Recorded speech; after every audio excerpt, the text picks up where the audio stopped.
The Benjamin Dixon Show is only possible with listener support. Go to www.thebenjamindixonshow.com to register for our blog and join the Progressive Army. And now, ladies and gentlemen, we are now about to witness the truth. It's the Benjamin Dixon Show.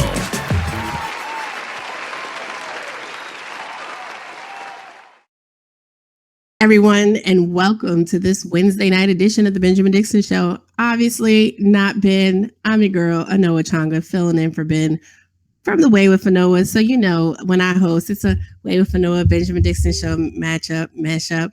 So much going on in the world these days. I hope you guys are doing well. Hope you had a good week last week.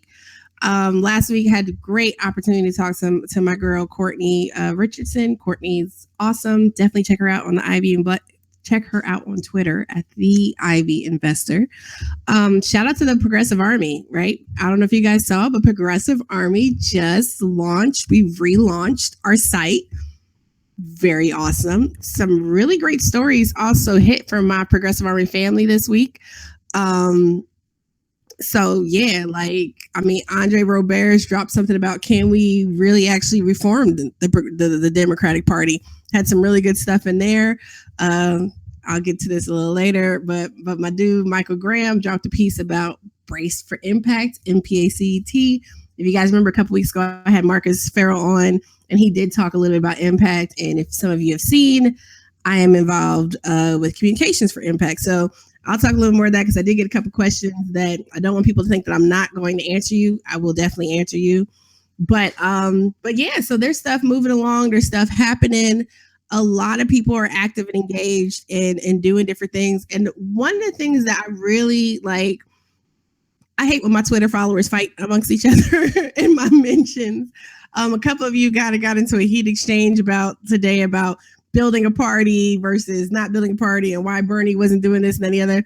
I need for all of us, I know we get really heated, and I myself just had this happen this evening. I know we get heated. I know we're passionate about the work, and I know we're absolutely dedicated, committed, and motivated to make it happen in a big way for our communities, for our families, for us, because we put so much time and energy into what we thought was building this movement, and we're still doing it, right?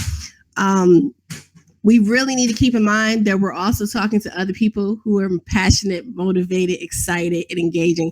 We don't all have the same opinions. We don't all have the same approach, but we do need to work on how to best build that way forward, how to collaborate and come together, because there's good work to be done. So, my new favorite saying is, let's get this work. Because seriously, there's a lot of work ahead of us. If you guys saw today, Nancy Pelosi was hired. Basically, she will retain her position as the House Minority Leader. It's not surprising that happened. She actually did win by the narrowest margin. I think it was somewhere 60 something votes were against her, which was a lot compared to previous cycles. On the one hand, it's okay, that position kind of has some power, but not really. But to see the Democrats doubling down, with the same people, why is there no one else that could be elevated to leadership besides her? Can't remember the other dude who ran against her. Somebody pointed out to me earlier, he wasn't he was a better choice. And that's the problem, right? We continue to find ourselves in terms of those who continue to deal with and within the Democratic Party with these really bad choices. Or you got a choice that's okay or lackluster and another choice that's just So what do you do? And we need to start developing a pipeline to better options. There was another piece today with Sean King released a piece today about how whites, basically, Democratic Senate staffers are. They talk a good game and Trump's the racist and all this other stuff. But I think the number was 0.9% were Black. I can't remember the number of Latina and Latino staffers off the top of my head, but shout out to my girl, Lucy Flores. Sis also had a post. There is an incoming Latina senator from Nevada. And to shock and dismay of some who supported her in Nevada, she only has one Latino staffer out of the 7 or 8 that she was taking with her. Not a Latina woman, only one Latino man. That was it. So why does this matter? We've talked many times, and especially in this age, especially with this conversation going on about identity politics, right? while you shouldn't just hire people because they're a certain race or a certain gender or whatever, but at the same time, the difference of ideas. Because on the one hand, you know, to say that we automatically have to have Black people in certain positions, we have so many different examples, or Latino people, we have so many different examples of why having some people who are people of color in certain positions doesn't change anything, right? What's your boy's name? Rubio. Rubio's Latino. Having him in power does not change anything for the majority of Latinos in America, right? My mayor, Kasim Reed, is Black, a Black Democrat, a Black Hillary Clinton Democrat. And he's not necessarily good for Black people in Atlanta. He's not necessarily good for working class or poor people in Atlanta either. So, I mean, we also have to be thinking about people's priorities. But I think the point that Sean raises and he talks to a staffer who speaks anonymously, you know, I think the point that's raised, though, about the fact that the Senate Dems, you have more diversity in some of these positions, or an equal amount of diversity on the Republican side, the side that's just so racist, right? When you're not doing any better than the racist side of Congress, we have a serious problem, because you're supposed to be the party of, you know, everybody and making it happen. But we have a pipeline issue. And I say we, you know, I say we a lot because I'm a very communal person. I'm an independent that likes to collaborate, cooperate, and interact with people who are about getting this work. So that's kind of just, you know, I've seen some of my folks who are Dem exit in the summer are now Dem enter or Dem return. Because I don't think that it's necessarily, you can still build something new while working on your meantime plan, right? Because whatever we build that's new is still going to take time. It's going to take more than a cycle or two to really take root. And yes, that does need to happen. Something new does need to happen. Or we really need to go in. You know, everyone's had different opinions, stuff about what's been going on with the Green Party as well. The Green Party, and I know y'all have not been happy with me over this entire election cycle, but the Green Party is not perfect. It is not this perfect ivory tower safety place away from the Democrats that's going to save us and be this perfect, you know, enclave of progressivism. It has its own problems. It has its own issues. Margaret Flowers, actually, who ran for Senate in Maryland, actually has a statement on her webpage from Greens, who, you know, Greens from all over the country who signed on because they do not agree with the recount. And it details specifically why they do not agree, what points. And it's very respectful. And a big portion of the commentary is what many of us have said is the appearance of, you know, independence, right? Because, you know, in choosing to go about this recount the way it was gone about, actually, Ajama Baraka, Jill Stein's running mate, has also expressed his thoughts and opinions about the recount, and he also does not agree. So it's not that this is a unified issue, and speaking out against it or raising questions or issues about it particularly is not being a hater. We need critical analysis. We need now more than ever critical thinkers, people who are going to ask the tough questions and deal with the uncomfortable situations that arise. Change is not all pie in the sky skipping with Care Bears. Like, for real, we have to be willing to have the conversations, to ask the questions, to make the demands and get the ask. That does not happen if we're not willing to look critically about what is going on.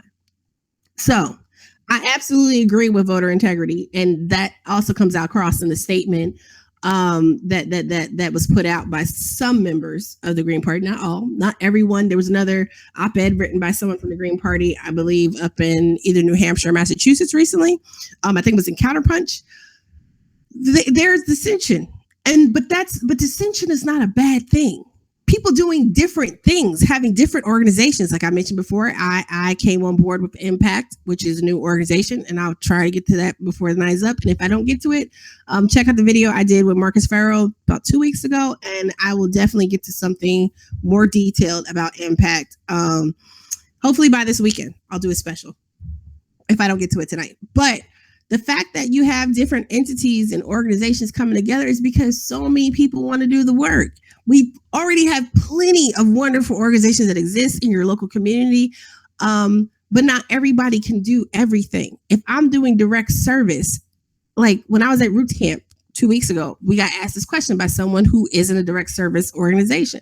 If we're out here doing this work every day, when do we find the time to step back and think about these larger policy and legislative issues? We're trying to do the work on a day-to-day basis. And I thought that was a great point. So we have to have a bridge. We have to have collaborative efforts between folks who are on the front lines serving and working every day and people who have the time to write and propose bills and draft legislation and things like that. Like we need folks doing so many different things. It does not make sense to have all of our hats in one basket. And not everybody as a part of this quote unquote progressive movement is going to focus on everything. And not everybody even sees the same issues as being a priority, right? Like Bernie Sanders, love him dearly, but he had to be kind of forced along in his conversation and commentary about racial issues. Because for him, talking about the economics originally was enough. That should have been good enough. But that's not the way our conversation, the way organizing has evolved for many people. So we have to understand how to adapt, change, and interact with the communities that we say we want to serve, protect, etc. Right? Rebuild, support, whatever, insert whatever word. So we can't dismiss concepts because of this feeling of we don't have unity because everybody's doing their own thing. We need people empowering themselves and doing their own thing. We do not need to be resting our laurels on one particular person or organization. And that's not to say anything bad about anything that anyone is doing. That's just to say, don't be discouraged and think that you have to sit by and wait for someone to give you marching orders. That is the one thing that I most definitely regret about this election cycle. In the primary, sitting around waiting for the campaign, questioning myself and what I know about where I live, waiting for someone who hasn't set foot in my community to come tell me what to do. You know your community. You know your people. You know the issues. Never doubt yourself. If you think you might need a little check, get a group of your friends together and talk about what's going on and then figure out how can we make a difference? And maybe start small, right? Like there's so much going on right now. And I really think though that for those people who feel that there's a value in rehabilitating, reforming, working within the Democratic Party, you're not going to get anywhere unless you're mobilizing right now. If you're going to your different precinct meetings and stuff like that, and you're taking over the different chairs and positions that exist. Because this has to happen from the bottom up. Because it's very clear we're not getting rid of the people at the top just because they lost the election, because that happened. You know, I mean, we've been hemorrhaging seats. Because whether we like it or not, Democrats tend to be a little bit more favorable to our interests in some of these state houses and congressional districts. Not always, sometimes, right? But we need to make sure that we actually have viable people, not just running in 2020 for president.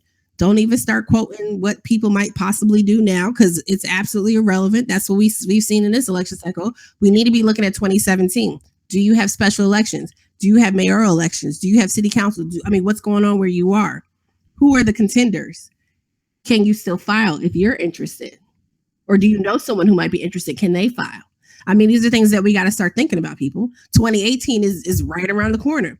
We need to be primarying the hell out of a lot of people. If Nancy Pelosi is as problematic as everybody thinks she is, then somebody needs to be primarying her. Somebody good needs to be primarying her, not just anybody for the sake of anybody. We don't need to be voting for people just because they're not the other person. That don't work. We need a fundamental systemic change, and that has to happen from the bottom up. And that has to happen with you, with me, with all of us taking a stand and not waiting for marching orders with someone who seems content because a new position was created for them within leadership of a party they're not a part of. A little shade there, just a little.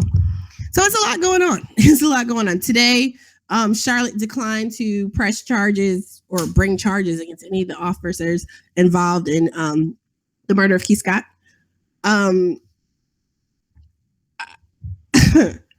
It gets so daunting even reporting on this stuff, right? Even talking about it. All this jargon about a gun. Once again, we have a prosecutor, and this is something that can be addressed on a local level as well. We don't necessarily need national mandates and steps, things going on. Local communities can get together, and one, you can primary and vote out prosecutors. We saw that happen with Angela Corey down in Florida. We saw that happen with Anita Alvarez in Illinois. I mean, it's happened.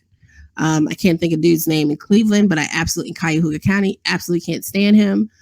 His press conference made me cry. He's the prosecutor that exonerated the officers in Tamir Rice's killing. So once again, we have prosecutor who sounds more like a defense attorney, right? When they're clearing someone versus an arm of the state actually investigating an issue. You know, there's all this jargon and stuff that goes on, but at the end of the day, we do have a problem with the way things are done, and we need to start looking at extreme measures to address the situations that are happening in our communities. And people can get all bent out of shape about this, that, and the other, but one thing that I will see that I've seen many people share at Echo is there were a series of killings of police officers not too long ago, and all those killings were by white men, and there was essentially no coverage. There was no complaint from Blue Lives Matter. There was nothing. So we have an uphill battle, and we don't need people with their safety pins, you know, sitting cautiously shaking their head because Donald Trump is so bad.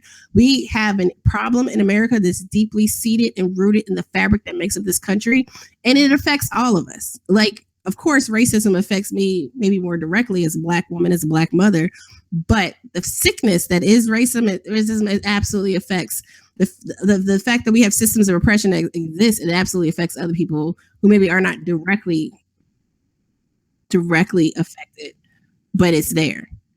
So, you know, we need more critical thinking. We need critical thinking to drive positive outcomes, and we need to build our team. We got to get this work. Because otherwise we're going to continue having the same people that we claim that we don't want to be beholden to, pulling the strings, making the decisions, and calling the shots. And that's not okay. We got to do something different. I mean, that's how we're going to get through this. All the crying and weeping that other people have been doing, we don't got time for that. We've never had time for that, right? Like, I mean, you know, so it's a lot going on. Next week, the veterans for Standing Rock are still en route, even though that the December 5th, quote unquote eviction notice has gone out or whatever. The Army Corps claims they're not going to actually forcibly remove anyone, but the veterans are still set to arrive December 4th. Tulsi Gabbard will be among them, and they're willing. You know, these people they've served this country, and they're willing to stand with the water protectors. Not only stand with them, but to protect the water protectors. Right? They're willing. There's a piece in Al Jazeera actually today that talks about how they're willing to put themselves between the water protectors and the police. Like people are stepping up in such a major way. You know, everyone's really stepping up in terms of Standing Rock. You got people going from all over the place. People are raising money. They have, I mean, so many different funds, and I know it's a lot. I know you're probably getting lots of links. You know, if you only got $25, put $5 in a couple different spots for the actual camp itself. Every little bit we can do helps, right? You know, but everyone is really doing their part. You know, even Hillary Clinton's on her way to Standing Rock. And on her way to Standing Rock, she, you know, she had to make a very important stop on her way to Standing Rock because, you know, Hillary as a leader, ought to be, I mean, seriously, like, you know, I mean, my closet Hillary love is coming out here. Like, she should be our president right now, right? She should be the one actually speaking out and leading the way. You know, Bernie Sanders lost too. And you know what he does? He actually talks about issues and he has meetings with people and stuff. But Hillary Clinton, and instead of going to Standing Rock, because I'm absolutely being sarcastic and I've messed up my own joke, but Hillary Clinton, she came out of hiding. She found her makeup person, found her wardrobe team, found her hair person. And apparently she went to go see Katy Perry at her award ceremony. We got water protectors. We got human rights violations on American soil, but she's kicking it at an award ceremony with Katy Perry. Katy, I can't even get my mommy and daddy to vote for Hillary because they both love Trump, and I suck at get out the vote, Perry. Like, dude, where are your priorities, lady? She's sulking. She's emotionally vulnerable. Like, all the excuses. You know, I can't break bread with people who make excuses for her like that. Like, y'all do know that it's absolutely her campaign's fault that they lost, right? I don't know that I talked about this, but having met some folks who They get angry enough, they just spill all the tea. They admit it. We saw the WikiLeaks, and they can talk about how WikiLeaks are bad and the Russian fake propaganda. When people admit stuff that you've already read in emails, it's not propaganda. It's not fake. Y'all gambled. You was heavy-handed. But there were some admissions when I was at Roots Camp about bolstering Trump and how they handed him to her on a silver platter. And she fudged it up. She fucked it up. Plain and simple. She relied on that damn algorithm, didn't listen to any of the strategic advice coming from DNC staffers, and they made the decisions that they made, and they kept it moving. And this is why we have to build the pipeline. We have to build the pipeline so when it gets to, because quite honestly, as much as we love Bernie has a team of advisors around him, and no, not his surrogates. He has his core team of advisors are old white men. Not the wonderful range of surrogates and senior staffers we saw. They don't necessarily know what they're talking about either. And this is the problem. We have a pipeline. We have an access problem to these different positions. Jill, I guess, did a little bit better. But even when you look at some of the statements, even when you look at the couple of pieces that came out from Green Party folks, what she did in terms of this recount didn't actually follow the way they do things internally in terms of the decision making. So, American politics needs a bit of a shakeup. And Progressive Army, followers of the Benjamin Dixon Show, folks who kick it with me at the Way with Anoa, we have to be the ones to shake all this stuff up. It don't matter which party you throwing in with. It don't matter where you throwing down. Everything, the whole damn system needs to be shooken up. Critical thinking. Nobody gets a pass just because they're our fave. Like, even though I love my daddy. My daddy can do no wrong in my eyes. But when my dad tried to say something to me about Russia, I had to go, Daddy, I'm sorry. My editorial board and I, we've already looked into this issue. Like, that's not a real issue. I don't care what you read. I don't care what you saw. It's not a real issue. I'm trying to tell you. I can give you some sources. And that's what we got to do. And a lot of folks aren't online. So we're going to have to print stuff off, pull it up on our phone for them, do whatever we can. But we have to bring back critical thinking and analysis, because it's a lost art. It is a lost art. I see so many people who just, the logic leaps, the lack of ability to engage. It's problematic, and we're not going to be able to build a sustainable, like, real takeover movement if we can't step our game up consistently across the board. So all of you out there watching may be A1. Y'all might be like all the way live, but can you bring 5 more people along with you? And if your whole squad is so woke and so awesome, then y'all need to go out there and start spreading the word and bringing in more people until we're such an undeniable force. They have no choice but to get out of our way and let us remake the system in the image that we see fit. People power. It is our greatest asset, greatest resource. Power of the people is what made Bernie Sanders in the primary. And don't you all forget it. You did that. Everybody talks about how great Bernie's great. He's awesome. But Bernie did not get to where he is. Bernie would not even be in the position he's in right now, but for you. Y'all who ran phone banks up. I know I repeat myself a lot, but it's absolutely necessary so that you can understand your greatness and go share this message with somebody else in your life who may have volunteered and felt like it didn't really matter. It absolutely does matter. I was just having a conversation recently with someone about volunteers and what capacity volunteers can actually do stuff in. I don't think y'all know how amazing you are. Team Bernie New York, right, was up running phone banking, doing all that stuff before the campaign even knew what was going on. Team Bernie New York, they didn't get everybody, but they got a lot of people for the October deadline to make sure they were registered properly to be able to vote in the primary, 6 months later? That was a volunteer, grassroots driven effort. They had a webpage, all types of stuff was up. It was beautiful. Campaign kind of jumped on the board after the fact, but that's what happened with a lot of your efforts, right? Cleveland crowdfunded and opened their own office to do outreach and engagement long before the campaign ever came to Ohio. You guys are so amazing.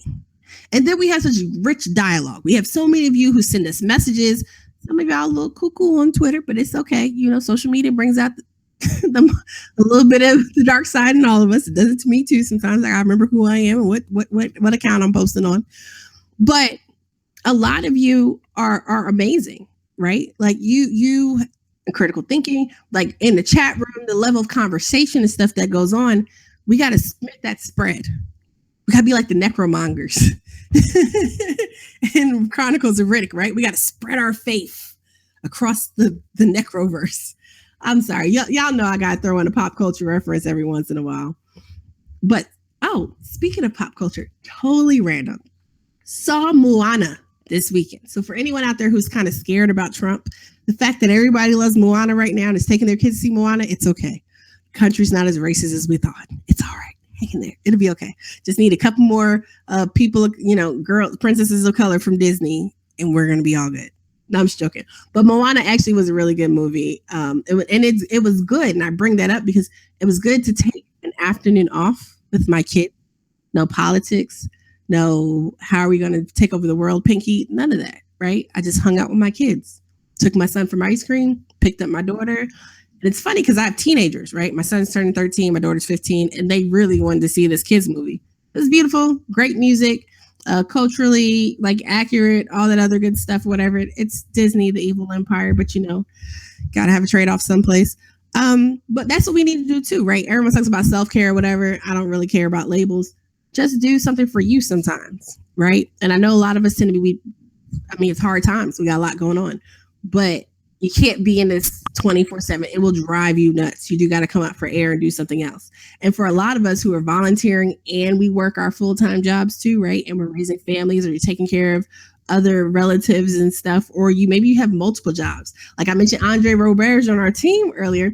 See, I like Andre. See, Andre done worked his way up from a fan of all of ours to an integral part of the team. Okay, not only does he help do research and production for the Takedown with Nowlin, he helps me with scheduling interviews. He has scored me 2 awesome interviews, and the second of those 2 interviews is happening next week. Shh, I'll tell you soon about it because we're working on details. But I'm really excited about this one. But he also works like 2 jobs, I think, maybe 3. I forget last count. Writes, cranks out articles. He stays sending me stuff that I need to write, and I'm awful about it. But like, we got really awful. Shout out to Raven. Like, there's so many great people. Did I say Raven? I meant Rachel. But we have so many great people who work with us. Shout out to Wendy Muse. Wendy came on as a contributor with the Progressive Army. Our managing editors, David Grossman, my producer, love him dearly, as well as Salam Marcos, of course, BPD, who I'm not sure what he has going on this evening, but I'm here. But, like seriously, everybody pitches in and we come together and we do this because we really have a genuine desire to share good work with you, right? And we all need to figure out what can we do to be a contributing member to this movement we're saying that we're committed to being a part of. Because maybe all you can do is retweet, and that's fine because that actually helps spread the word farther, right? Like you're built-in thunderclap, right? But maybe, you're someone that does have other activity, other groups and stuff outside of social media land, and you can share this information and not just sharing information and videos from our shows. Shameless plug. That would be great too. But really thinking about how do I help drive the messaging, the communication of what we're saying this progressive movement should be like? What can I do in my regional, in my area to help drive it? Like right now, everyone is really paying focus and attention to Standing Rock and finding ways to tie their work into what's happening at Standing Rock. That's great.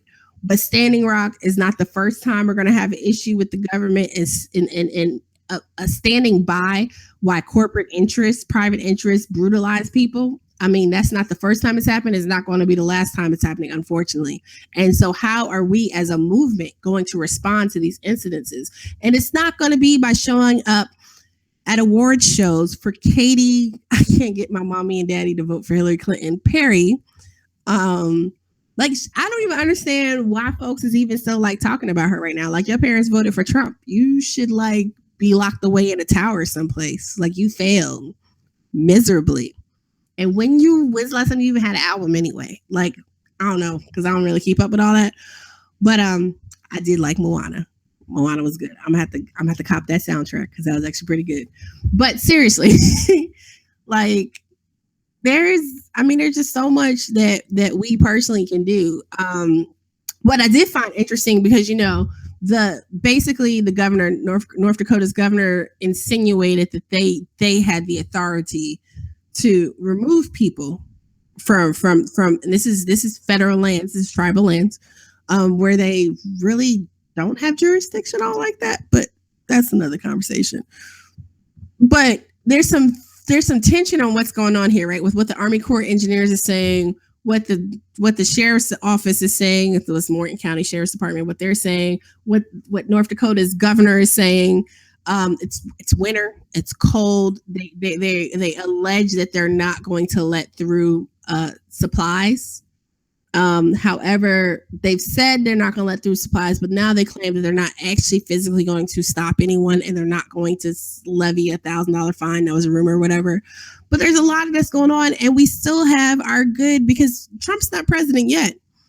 Barack Obama is still president, and yet, I don't know.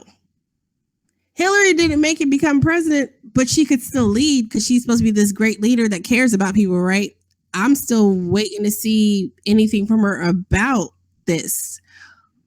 Or does she have some investment money? Because I know we're all on Trump about what he's doing. And granted, I'd be all over Trump about the different things he's doing, his different appointments. It's rumored that Sarah Palin might be the head of Veterans Affairs.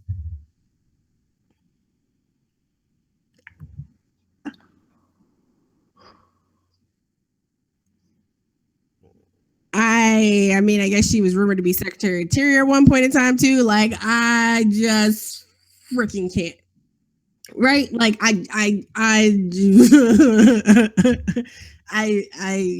don't. Veterans Affairs, Sarah Palin. Like, what the hell are we doing here? Like, anyway, but it's so much that's going on. So I get why people, but like some of the things that are happening right now, when people are like, well, Donald Trump has investments in, the Access Pipeline and blah, blah, blah.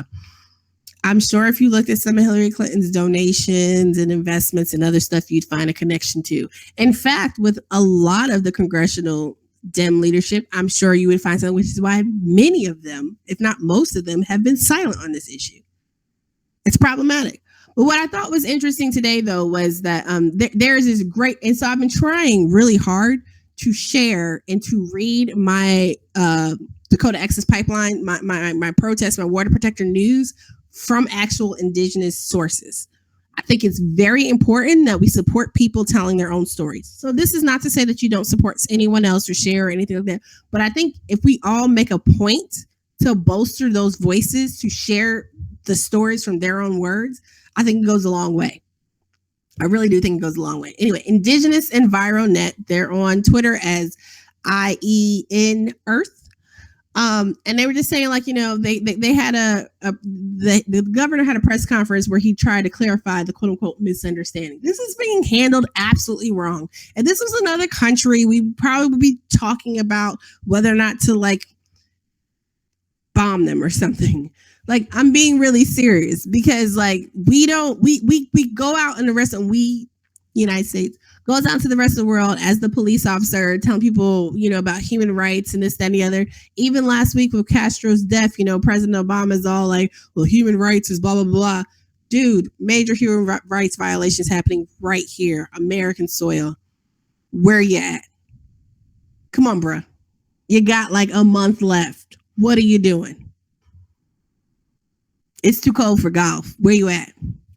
But their statement today, in response to the clarification of the evacuation order, it reads, there was what he says. This is what he says. There was a misunderstanding on how we are going to use this executive order. We are not going to be stopping people. So what the hell is the point of what you did if you're not going? So the response from Indigenous Environmental Network was, it is a shame to the state of North Dakota that the governor and the Morton County Sheriff's Department are not communicating and sending out clear information. The order should have been very clear from the beginning. To send confusing or conflicting messages is not only unprofessional, but dangerous, especially while road conditions are bad. Because if you guys, I mean, I'm sure you probably know, they were ordered to evacuate, and there was also an order in place in terms of travel advisories. So they were ordering people out onto the roads to leave the camp when people weren't supposed to be on the roads. Makes a lot of sense, right? No, it doesn't. Not at all. They said but dangerous, especially while road conditions are bad. Furthermore, if Governor, I don't even know how to spell his name, Dalrymple, whatever, he's not important, was concerned about human welfare, as he states in this press conference, he would remove the blockade that the state of North Dakota and the National Guard have put on Highway 1806, which blocks the fastest route to emergency services. So here's the thing. Everyone keeps saying they care about public, welfare and making sure people are safe and have right access. But there's a blockade of a major throughway for emergency services, for any other types of supplies and assistance. And I get what they're doing. We get what they're doing. Game recognized game, but folks ain't going to stand for that. And again, to have our so-called leaders, even though this does not directly affect like our particular lives, the fact that a corporate interest is ultimately being put above the health, safety, welfare, sovereignty of people, it is a problem, and it threatens everything that we do across the country in our community. Whether you are like in Atlanta, where your mayor is evicting people from their homes because they're expanding a stupid stadium, or you're out in North Dakota where people have put their bodies on the line to protect their water, when people before them got the same courtesy they're demanding because of the water. Like, that is what's so wild. You have people in Flint who are being forced to tolerate and ingest poison water. And poison water. I've already referenced my issue with water. Water is life. Water is absolutely valuable. And the fact that we do not have a greater efficacy in terms of protecting and ensuring access in the supposedly greatest country in the world is a problem. It's devastating, actually. But we got a lot of work to do. My kid, I love talking about my kids. My daughter's actually doing an argumentative essay about clean water rights and what clean water means to her. So I'm really excited to see how that all comes out. And again, I think about my own experience. I've talked about my experience. I figured with them as kids, I made sure they were as okay as possible when that was all going on. And she, went to different things with me, and, she knew what was going on because she's about, 11 or 12 at the time. But she was 12. But to think about and listen to her about how much it impacted her in her life. And that's what we don't think about either, right? There are kids. There are magnificent, wonderful kids out here who are engaged in activism. There is a young brother that just received an award. He's one of the kids that sued, that won the right to sue on the behalf of the environment. And I'm not even going to try to pronounce this young brother's name because I will absolutely butcher it. I have to listen to him on the nightly show to get the correct pronunciation for the next time I talk about him.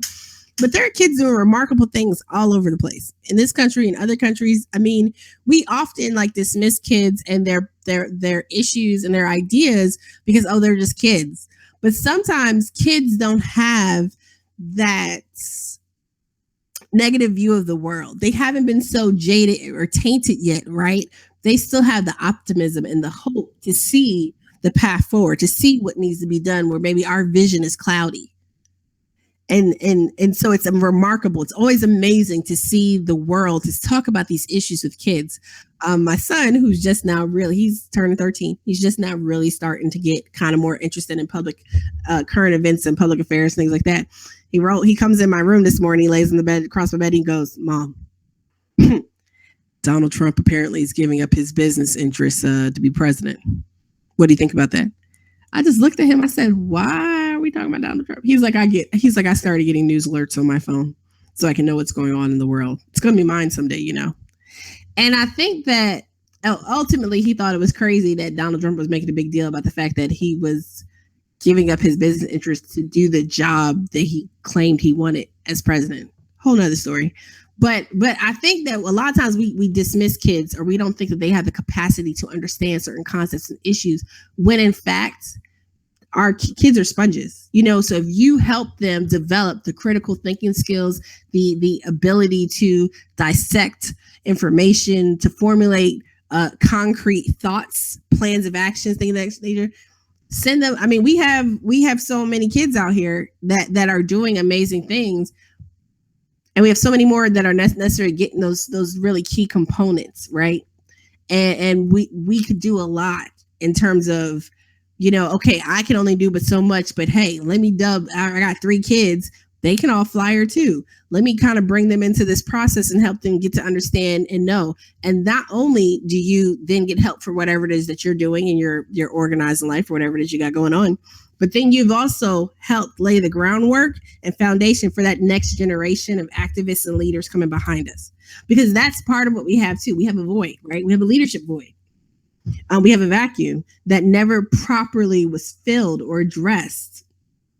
And we absolutely have the potential to change that now. I'm just doing a political rundown tonight, guys. There's so much going on, like North Carolina. There were some quote unquote bright spots, right, of election night. North Carolina, McCrory, I think originally lost by like 7,000 votes. If you don't know about North Carolina's governor, who absolutely sucks, McCrory, just Google him. I mean, I remember when I first learned about him was during the Duke coal ash spill, which happened right after our West Virginia water crisis. Part of the reason why I paid attention to it is because it was the same EPA region.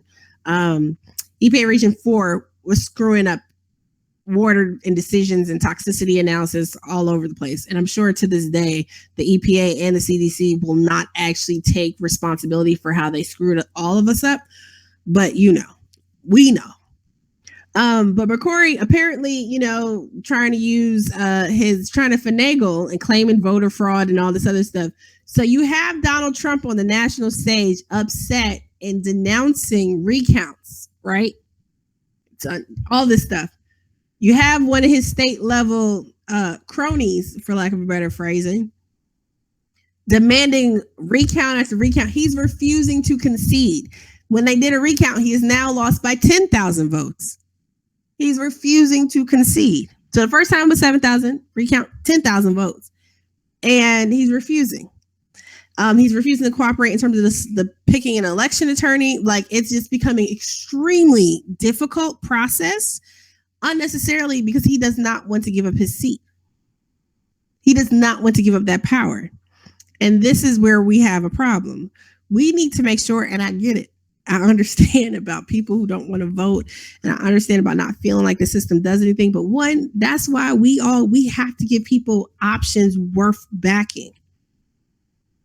We have to, because we should not be in these situations where it's so tight that our signatures are getting thrown out and we don't have enough to be on ballots, or it's so tight that we barely beat someone that they could even have the audacity to claim recounts and refuse to vacate office. These people are so bad at their jobs. We need to be blowing folks out the water. We need to be shutting this shit down. And I don't mean shut it down like go out in front of the highway and shut it down, like I said, to each his own in terms of strategies. But I mean, we need to put a kibosh on all this crony capitalism that's going on the way deals and businesses are being made. And now I'm not even talking about in Washington. I'm talking about in your local state house. I'm talking about in your city council chambers. Yeah. We got work to do. And it don't matter whether Bernie's leading it. It don't matter who's leading it. Like, we have work to do. It doesn't even matter if you pair it with any of the additional national organizations and efforts that's out there. If you just get together with a group of folks, even if it's a group of folks from the Benjamin Dixon Show chat room, that you get together and you guys start writing or emailing or calling congressmen to defend the ACA or something, right? Like, I mean, pick something. And it could be something small at first. But by now, a lot of you have already done so much. I mean, you could probably run for office, right? We need people on our school board. We need folks to be, if you're an attorney, we need people to be prosecuting attorneys. That's not for everybody, I know. But we do need good people. We need people who are willing to do right by the law and by the people of where they serve. And we need to be willing to support people. We need to be willing to support people, whether they're green or a Democrat, whether they're on the working party's line or whatever. If they're good people and they're going to do the job, if they're going to work with the people and make sure it gets done, that's where you need to put in your support. Just my thought. So, yeah, like McCrory claiming voter fraud is just ridiculous.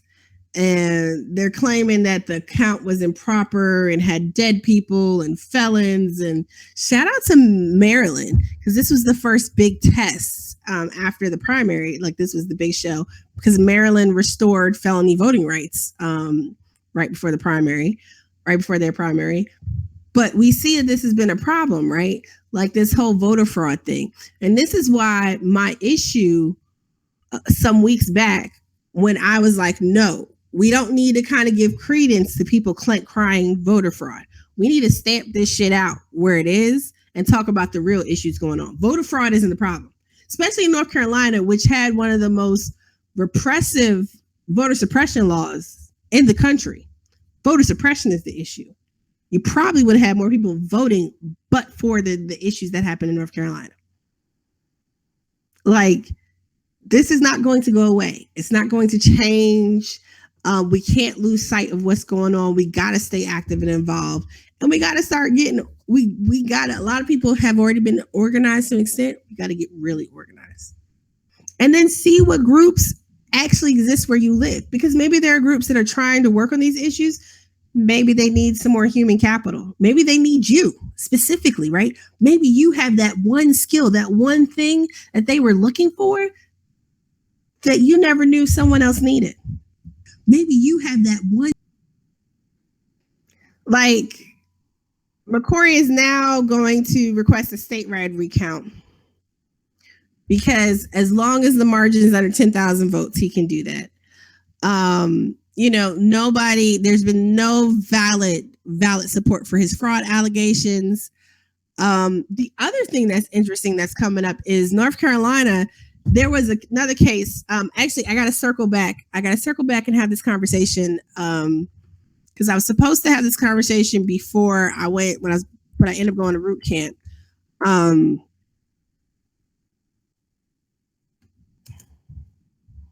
Sorry, I was trying to pull up the book title real quick.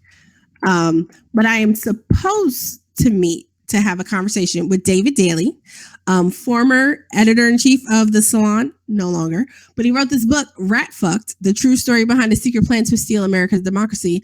It's about gerrymandering and stuff after President Obama won a re-election in 2012. And I think it's really relevant now considering the decision in Wisconsin, I believe it's Wisconsin.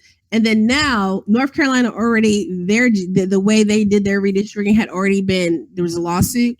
And they're now being told that they actually have to meet and redo their district.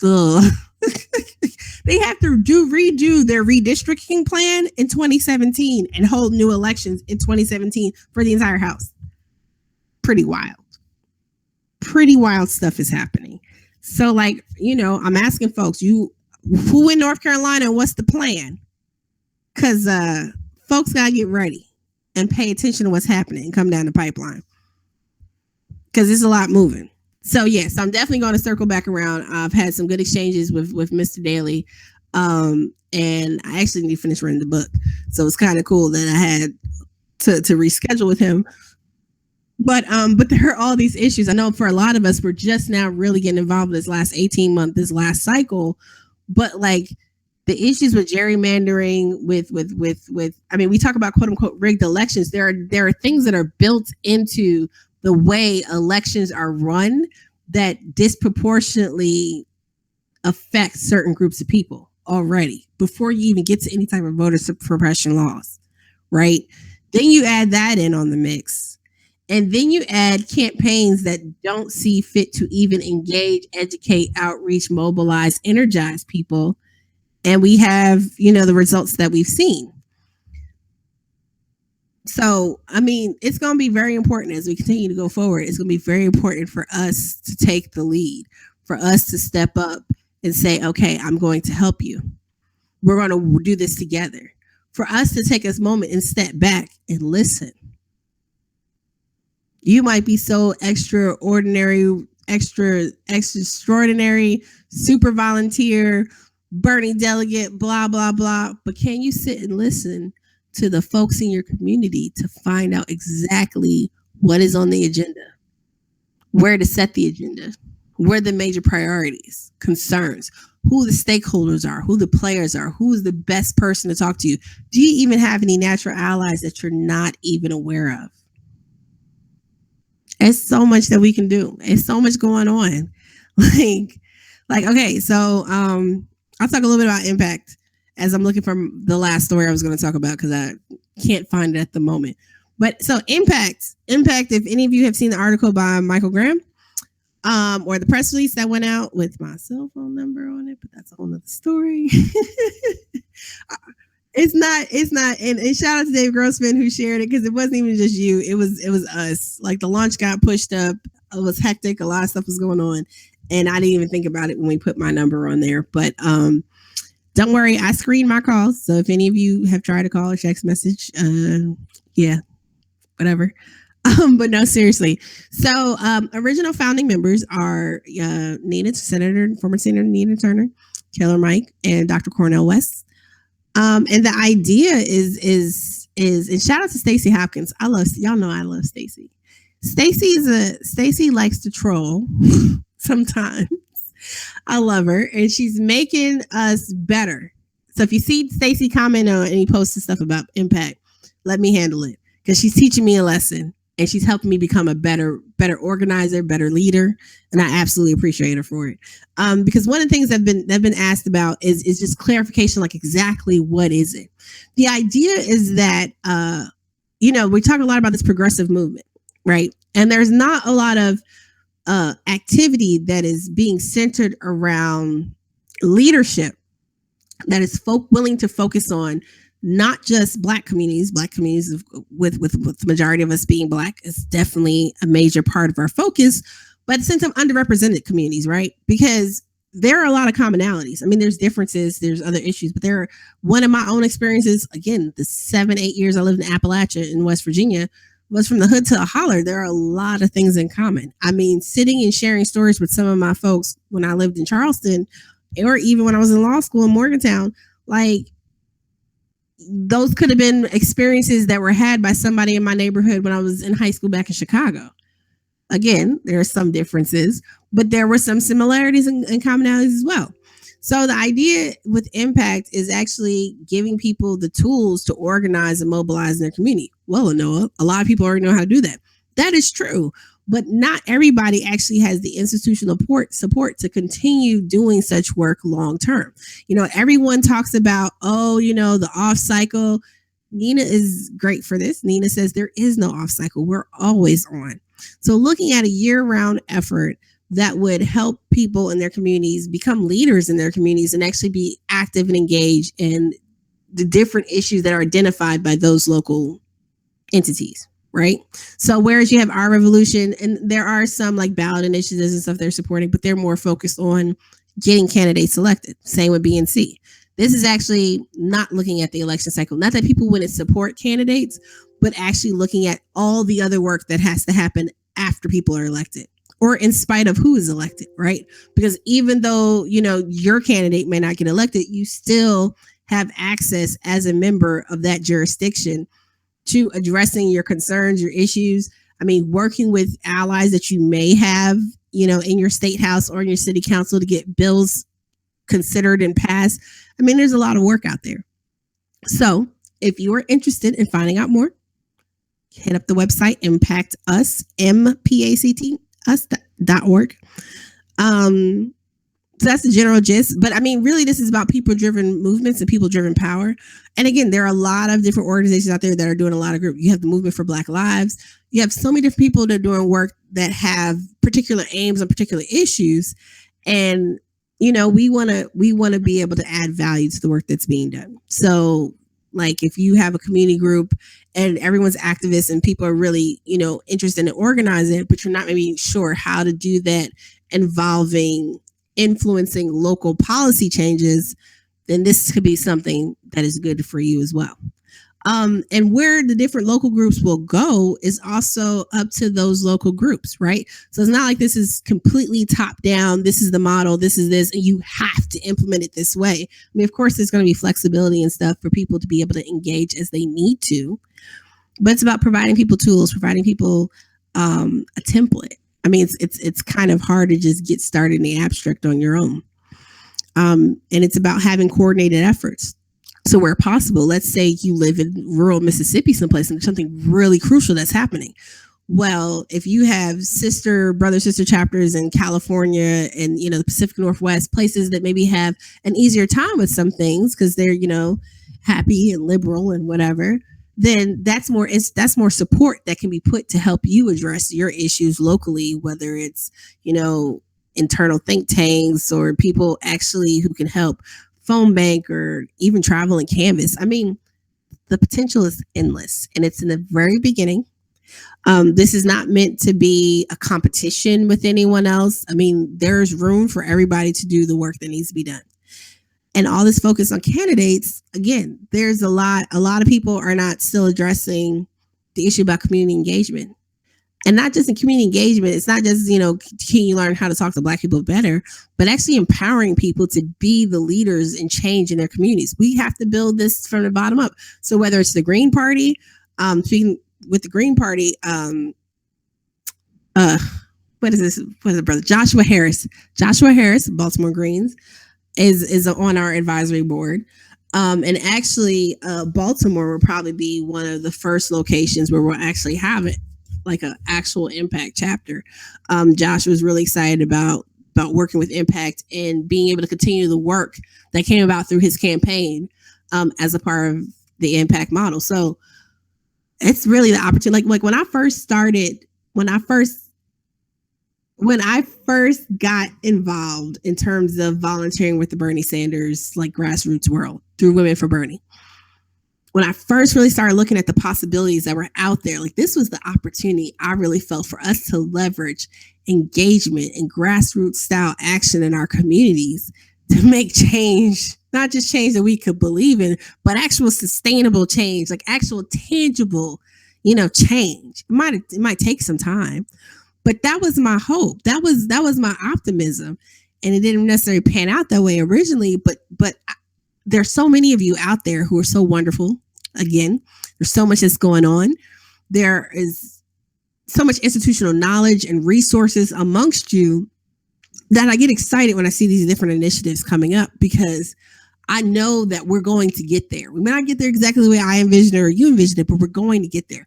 We're going to be able to leverage this support. We're going to be able to build stronger partnerships in our communities to address issues, and not just big issues like climate change, because that's such a huge issue, right? Like one community is not necessarily going to stop in climate change, but maybe like looking at what that means for your community on the local level, and what are some strategies and solutions that can be put into play to help address how it impacts you where you are. And that's what we're looking at doing. So I had a couple questions about funding and where money is coming from. Money. Where does money come from? No, we do not have a magical financier behind us, right? Like as of right now, there is no paid staff. Everybody is volunteer. I myself am volunteer. I work full time. Quite a few of us. Yeah, it sounds familiar. Quite a few of us, because this is what happens. So, there have been some of you who've donated a little bit to kind of help with a little bit of our overhead. You rock. You're awesome. It is my job to make sure that the emails are updated, and with the holiday and we kind of got a little, rushed. I'm on it. I'll get to you. Emails are going out I think an email went out today and more will get sent out. It's a big endeavor. It's a really big endeavor. And it's not to take away, it's not to take away from anything else. It's not about, one-upping anybody. Like there are other endeavors, like, right, there's Our Revolution, there's Brand New Congress, but those have a different focus. And I think that this, for right now, for me, is a better use of my time. And it's something that I could help add value in a meaningful way. So we got, that was one question. But looking, trying to consider what other sources of funding exists. The idea would be to have actual paid staff, actually be able to pay people who are organizing in their communities, because that's one of the challenges too, right? Shout out to Jack Rabbit. I love Jack Rabbit from People's Revolution. We had a conversation recently, and I'm sorry if I hope you don't mind me giving you a shout out, bro. But we had a conversation recently about how, people are expected, like, okay, you're doing the good work, and don't worry about the money. Like, who the hell said you gotta be broke to be righteous? Like, that's played. People gotta eat. People gotta live.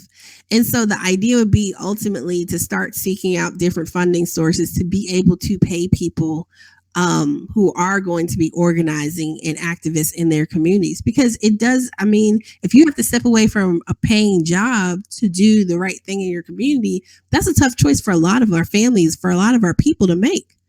I can't. Yes, I'm a lawyer. That don't mean I'm swimming in dough. Atlanta's expensive. Children are expensive. And them student loans, yo. We had a joke, just a little side. We had a joke recently about what would it cost for you to sell out? I said, well, shoot. First, we got to take care of all my student loans, undergrad, grad school, and law school. Had my babies, so I had to pay for childcare and all the other stuff too. So we got to do that. I started making my list. I like, this is getting kind of expensive for me to sell out. So, yeah. No, it's just a joke we were having, but so yeah. So in terms of the funding, like who's funding it?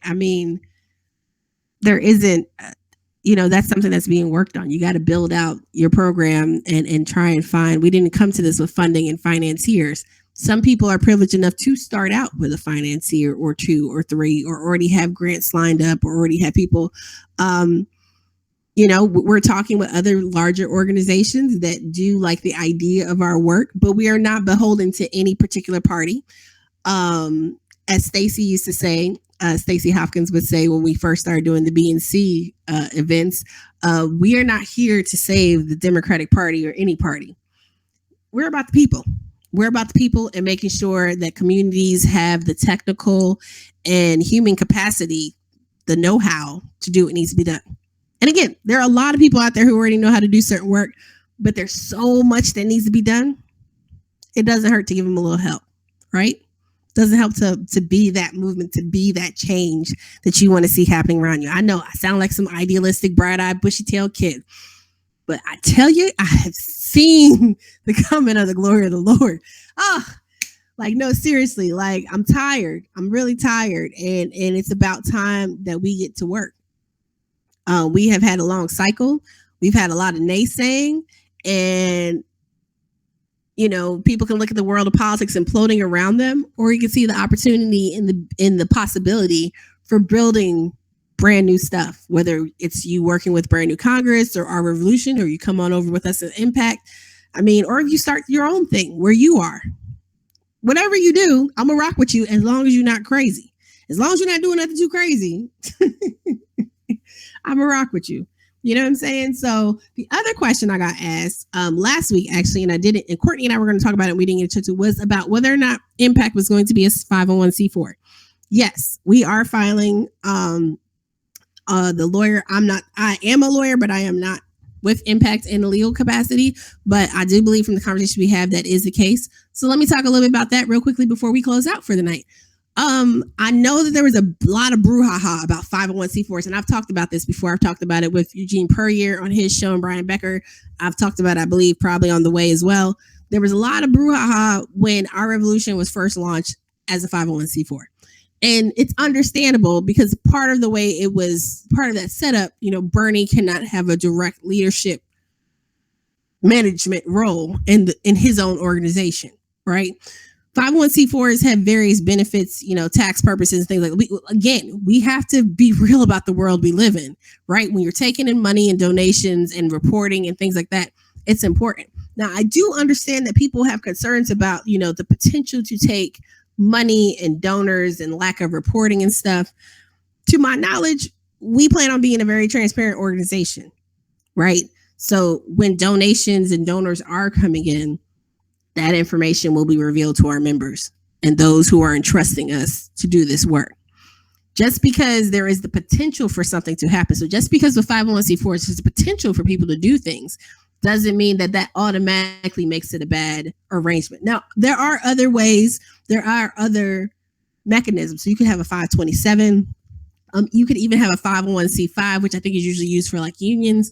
This is not necessarily my wheelhouse, but I did a little. So there are different mechanisms and ways that you can organize for, based on your organizations for tax reporting to be considered a nonprofit. Because if you're a regular 501c3, you really can't engage in a lot of political or partisan issues like this.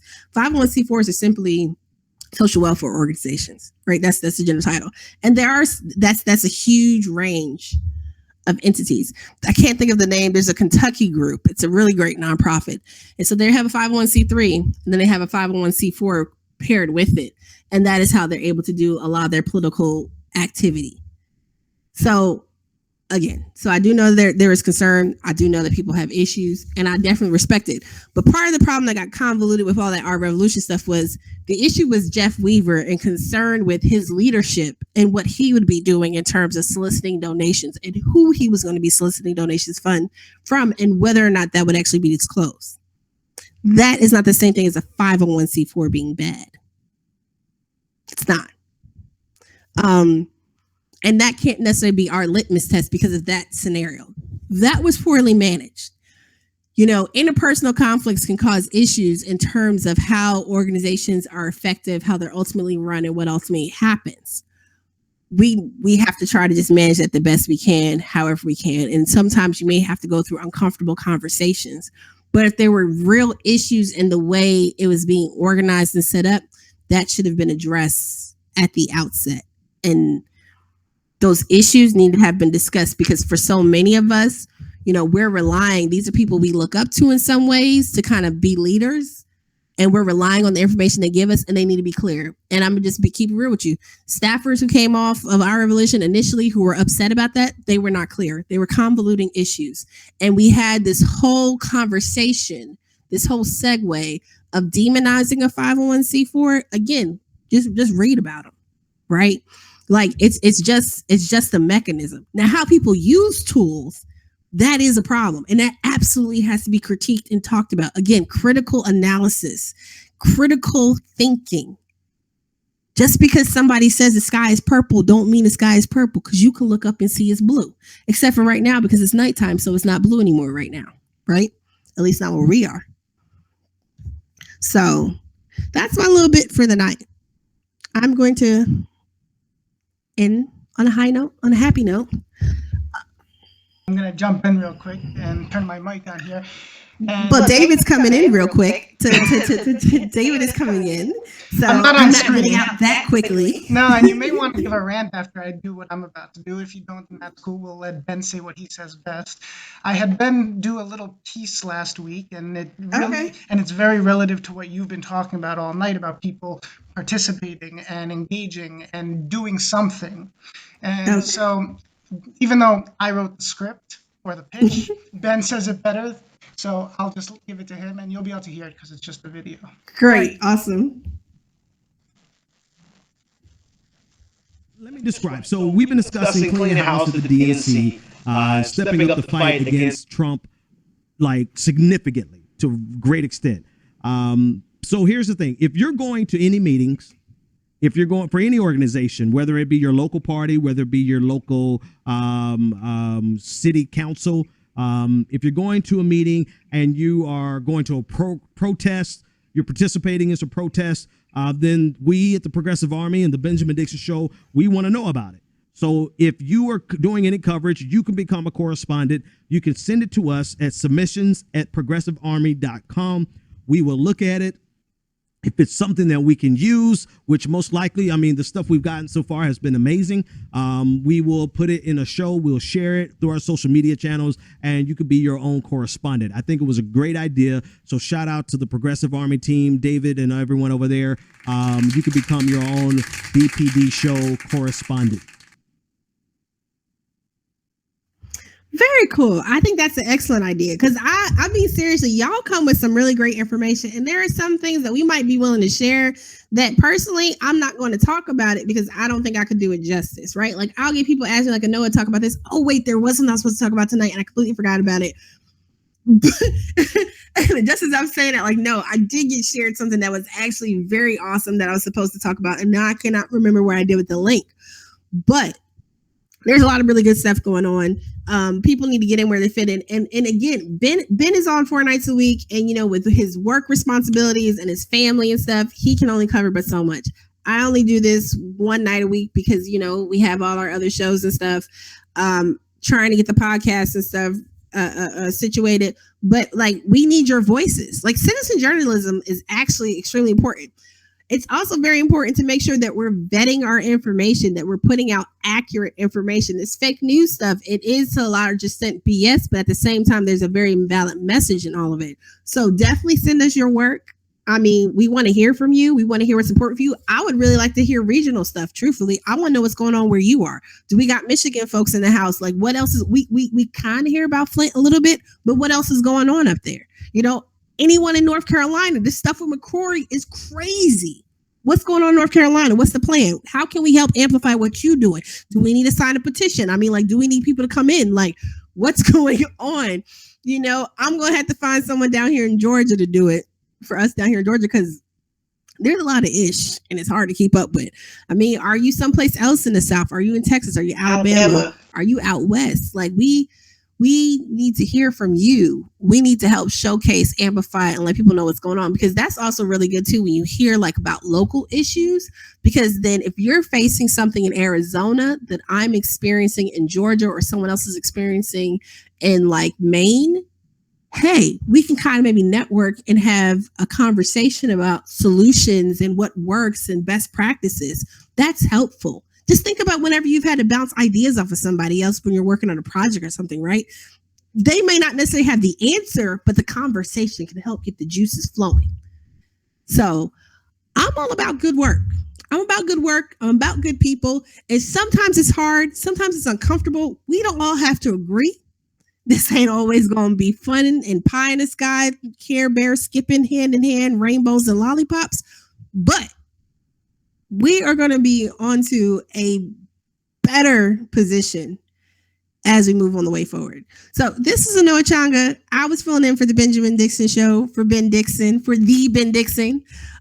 Check me out, The Way with Anoa. Hit me up on Twitter.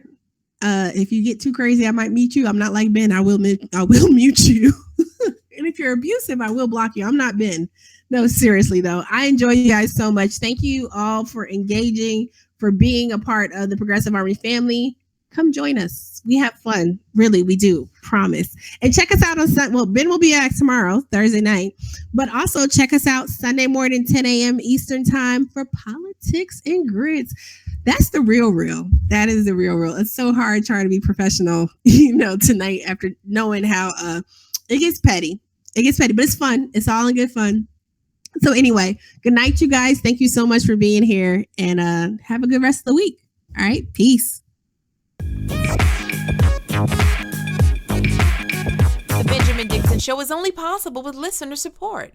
Go to www.thebenjamindixonshow.com to register for our blog, join the Progressive Army, and support The Benjamin Dixon Show. It's Ben Dixon! If you like this episode, be sure to share, like, and subscribe.